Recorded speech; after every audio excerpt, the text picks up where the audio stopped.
Jill on the H+III+T to boot that dang on time. Before this video starts, let me say first, shout out, gosh dang it, to my XXX Tentacion shirt. May that man rest in peace, but that's neither here nor there. Listen, y'all, you know how SeverTheBond videos work. I gotta tell you a bunch of off-topic stuff before we get into the video. Did y'all watch the Steven Universe movie? That's why this video is coming out so late, gosh dang it. I'm sorry because y'all in school, my bad. But y'all, did y'all watch the Steven Universe movie? I ain't gonna spoil it for no one, so what I'm gonna do is I'm gonna wait until next Monday to go in depth on the shenanigans, gosh dang it. So y'all got a week. Y'all got a week to find a way to watch the movie, gosh dang it, because I ain't gonna spoil it. But I'm going to give y'all a week. Next Monday in the beginning of the video, we're going to talk about the Steven Universe movie. The only thing I will say that will spoil it a teensy bit is that man just going to kiss the entire earth? Like, you feel, when it was over, I'm sitting here like, yo, that's not really a conclusion. Is man's just going to kiss the whole earth? Because, you know, that's how stuff gets spread, especially with him kissing the ground and whatnot. But that's not here or there. Listen. Today we are doing our deep dive on Julius Randle. Now, unlike the Elfrid Payton one to where I was literally bursting at the seams or hanging off the bun like a Wendy's patty, gosh dang it. Listen, this is one of the few times that I get to say I was right and do the I told you so dance. Not in general because I'm always right, gosh dang it. Go back and look at the footage. I'm always right, but that's neither here nor there, even though I'm left-handed. What? I'm always right, but I'm left. And I'm dropping like a mixtape every 2 weeks, so I'm always right. No, cause I think I'm just on a roll. I'm still the pun master 5 years later, but that's neither here nor there. Listen, y'all. This is an instance where I get to do the I was right dance in a situation to where it's positive. Normally I'm right about someone being a bum, but this time I am correct in the assumption that something good was going to happen. Through the midway point of the season when poor Noah Vonleh, I don't know if it was like before the injury or maybe the injury was a precursor to it. I can't really remember the season, to be quite honest with you. I have been just doing like the opposite of basketball this summer, so trying to remember the season kind of makes me strain a little bit. I should really be writing scripts for these videos, but I don't. But when Noah Vonleh was kind of coming up short and he was messing up a little bit towards the end of the season, gosh dang, and obviously this is before the injury. I feel like it's before the injury because I think the injury took him out of the season. I can't remember, but that's not here or there. When he was starting to mess up in the beginning, he was spraying it from outside. He was looking like Stoudemire 2.0, gosh dang it. Looking like Isaiah Hicks. Hey, mans was messing up. And I said, the team is fine. Because after y'all convinced me that we were tanking, sure, fine, I'll buy it. The only thing I felt like we were missing was we needed a legitimate power forward. We all know Kevin Knox is going to get better. Not that he's trash now, but we all know Kevin Knox is going to get better. Maybe he'll develop into one of those dudes. Who knows? We know what it is with Mitchell Robinson. Dude's fine, right? Trier, Dotson, whoever it is that you were going to put at the shooting guard, we were going to be fine, right? I didn't care for Moutier, but gosh dang it. There were some areas I felt like the situation was going to handle itself in. Who was our backup point guard? Who was our backup point guard after we got rid of Trey? Who was our backup point guard? Who was our backup point guard? Who was our backup point guard? I can't remember.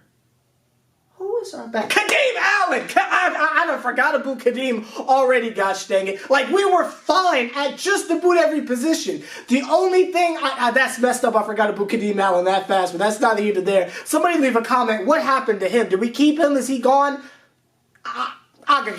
But listen, we were good at every single position except for the power forward position, gosh dang it. I know people like to get they memes off and get they clickable content off, and they like to tweet all these things like, oh, last year's starting lineup compared to this year's starting lineup. Listen, the only thing wrong with last year's starting lineup is the fact that friggin' Frankie Lakina was at the 3. That was the only issue with the preseason last year with our first starting lineup. David Fizdale was really trying to give us Frankie at the 3. That was the only issue. I thought Trey Burke was that dude. He was just not given the same amount of opportunities that dang on Emmanuel Mudiay was with his lips, but we knew what it was with those lips and why he was given the alleged opportunities. Gosh dang it, but that's not that. I am not breaking up a happy home. I will save that for Mudiay and those lips. May that dude on whatever narcotics he is on, gosh dang it, looking like Master Splinter, the dang on coach of the Utah Jazz, let him be exposed to those lips, gosh dang it. Keep him away from Fizdale. But listen, I didn't see anything wrong with our starting lineup last year. The issue was we were tanking. And with the literal instructions of go out there and have fun, or everyone's favorite buzzword last year, get after it. God in heaven, I hope we don't have to go through that again, but that's not here there. With your instructions being get after it, Noah Vonleh was still coming off, until he wasn't, of course. And when asked on multiple occasions, Sever the Bond, who do you want a free agency? Sever the Bond, who do you want a free agency? Sever the Bond, who do you want a free agency? That's how some of y'all sound, gosh. That's how I imagine some of y'all sound, but that's neither here nor there. I always said 2 names. I always said 2 names. And I'm keeping the exact same energy. Go back and look at the live streams. That's why I don't delete those, because I want you to look at the receipts. When I say it's not just wild hot takes, go back and look. I said, obviously, number 1, get Kawhi Leonard. And that was before the amazing performance in the playoffs. I'm waiting for the you were right, by the way. Y'all sat there and told me Kawhi was trash, but that's not it. We just gonna act like I ain't been telling y'all for 2 years he's that guy. But fine. Fine. That's the wrong I was right of what I'm looking for in this video, gosh dang. But again, we're going to have a conversation about that at some point. I'll save that for the season when we start winning games. But that's neither here nor there. The other person I always said was Julius freaking Randle. And some of you laughed me out the paint. Some of you were distracted by the Kevin Durant-Kyrie rumors, gosh dang it. But if you go back and look, I was saying just go get Julius Randle. Looked up a list of potential free agents, and I saw Julius Randle was there, and I said, well, that just completes the puzzle. We have everything we need right there, because we didn't really have a true power forward. And in a league where, honestly, there's not really that many true power forwards, especially dominant ones, whoever wins that sweepstakes, Moses have mercy. Get ready, gosh dang it. We've talked about it on a couple occasions, because now it's okay to have these talks, because I feel like the whole Knicks suck bandwagon thing is out, is gone. Everybody's focused on Carmelo, so good. Now it's time to come out the woodworks and have real conversations. Granted, in comparison of the Nets getting Kyrie and KD, which we all know is not going to work out, but the general shock kind of tainted the news. When everyone and their mama them was moving over to other teams and forming these contenders and superpowers and stuff, while the Knicks were going to get Julius Randle, it felt kind of weird and the vibe was kind of off. I'm sure I'm not the only one who felt some type of way. You can see in the video where I made the announcement. Ironically, before I got put in the freaking hospital, but that's neither here nor there.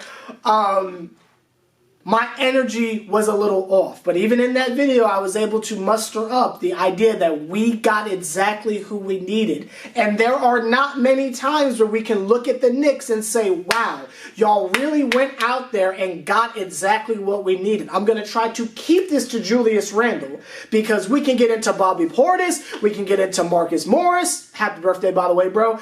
There are so many things we can talk about, but I'm trying to stick to just one person a video. So this week, we are talking about Mr. Julius Randle. Julius Randle is coming off of a career season. He was amazing on the Lakers. Everybody was in shock that they gave him up, but that's just what the Lakers do for some reason. And he's coming off of a career year with the freaking Pelicans. I'm going to throw in there just one more time, just to guide the general themes and the general point, because all these videos are connected, gosh dang it, just to drive home last week's Monday video, that he was getting all those looks and all those wonderful opportunities from a Mr. Elfrid Payton, which we just happen to have on our team right now. We're talking about a power forward coming off of a career, and I'm not talking about he scored 15 and a couple of rebounds. I'm talking about 22 plus type games with the rebounds, with the assist. And this is a power forward, not a point guard. So it's not like, oh, how is that going to transition over to us? We got the Batman and Robin tandem. We got Elfrid Payton too. That's who was giving him the looks.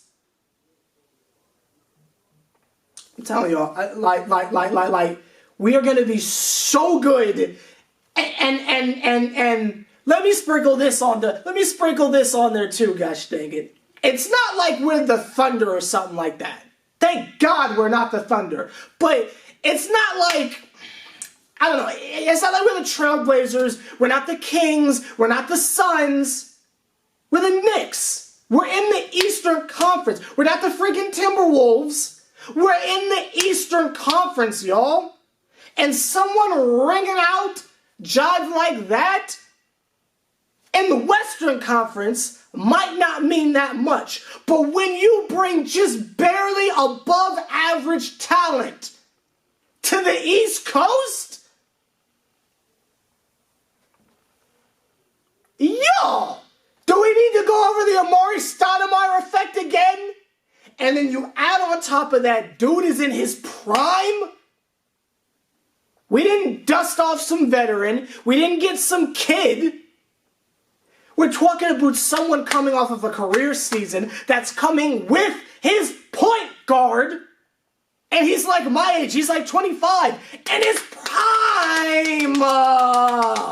In his Optimus Prime. Send the drones, gosh dang it, in his Amazon Prime. Come on now. We gonna be just friggin' fine. I'm telling y'all. And it excites me. It's just crazy that there's still some Knicks fans walking around here with their head down. I mean, it's just incredible to me. Because there's so many people to point to.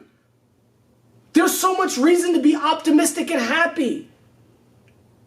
I'm going to leave y'all with, let me get on my Steve Harvey and just give you just one more thing. Ooh, that sounded like Legend of Zelda a little bit, you know. Ooh, look at the kid. Listen, let me just leave y'all with one more thing, and I'm going to wrap up this Monday video. My bad. Let's just name how many dominant power forwards are in the league right now. LaMarcus Aldridge, Draymond Green,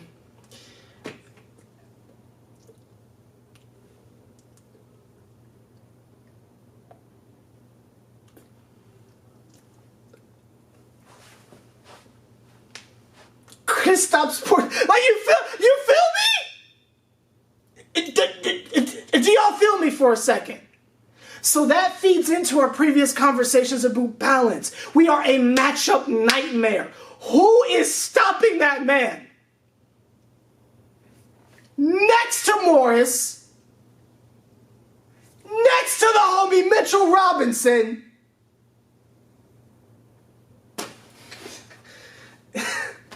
I mean, who's gonna stop us? You feel me?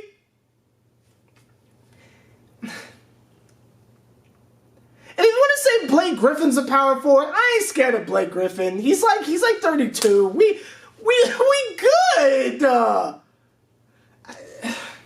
Y'all, like, comment, subscribe, H+III+T. See the Triple OG put in as much work as me do. Favorite point him out. I can go on for hours talking about how great it is we're going to be, but I'm trying to keep it one player video, keep the themes going over the course of a week. But listen, if there is anyone else out there who is concerned about the season we're about to have, I'm serious now. Educate them. You ain't even got to do like here's my favorite YouTuber, SeverTheBond. No, tell them for me. Tell them for me. Can you tell them we got them dudes? For me? I'll see you all Wednesday, man. And he working out with Melo. Giving him the business, too. I know Melo don't play D, but giving him the business, too. Man was dropping briefcases at half court, just giving Melo the business. That's not here or there. I see y'all Wednesday, guys. I can talk about this for hours, trust me. Don't let me on First Take.